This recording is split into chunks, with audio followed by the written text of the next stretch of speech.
Good morning, good afternoon, ladies and gentlemen. My name is Dr. Omar Altalib. In this 5-minute segment, I will be explaining the difference between capitalism and socialism. Both are economic systems, and both are, in one way or another, found around the world and throughout human history. So, what's the basic difference? Essentially, socialism is an economic system where the government owns everything. On the other hand, capitalism is an economic system where the government owns nothing.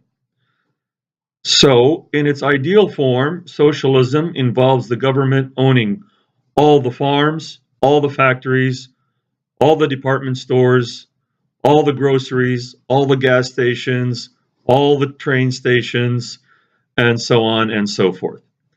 And on the other hand, in its ideal form, capitalism involves a situation where the government does not own any of these things that are part of the economy. In actual form, in other words, when you actually look at what's happening around the world, there's no ideal application of socialism and there's no ideal application of capitalism. Usually, it's a partial application of each system. So, what happens when you partially apply socialism? What happens is that the government owns most of the means of production or a large segment of the means of production.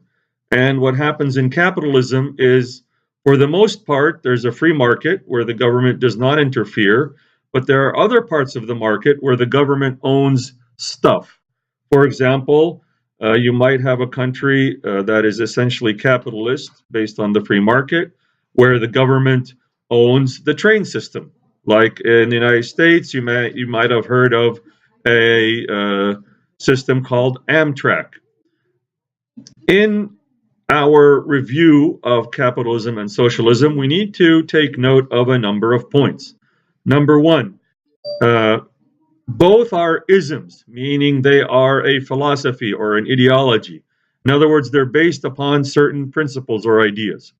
So, socialism is an ideology. What ideas is it based upon? Well, it's based upon the idea that people, essentially, as individuals, do not do a good job of producing stuff in the economy and distributing it in the economy.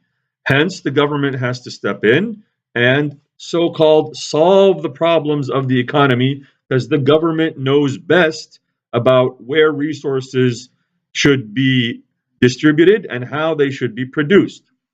On the other hand, capitalism is based upon an ideology which says that people, individuals, companies, organizations are better able to decide what should be produced, how much should be produced, what quality of products should be produced, and how they should be distributed throughout the economy. Who buys stuff and who sells stuff, according to capitalism, should not be a government decision. It should be left to anybody but the government. So, what problems does capitalism claim to solve? Well, it claims to solve the problem of public goods. It claims to solve the problem of uh, the motivation of people to produce, because when you have freedom to produce and you become rich, then you are more likely to produce more. And it claims to solve the problem of how you get products from one place to another in the most efficient and in the most reliable way.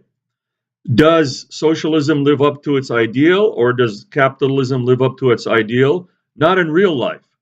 However, in my humble opinion, capitalism has proven to be a much better system at providing for more people to become more wealthy in more ways than any other system ever invented by human society, including socialism. In other words, capitalism does a better job of feeding people, of making people healthy, and of providing happiness for the greatest number of people in the fastest way possible and through the most efficient means. Thank you very much.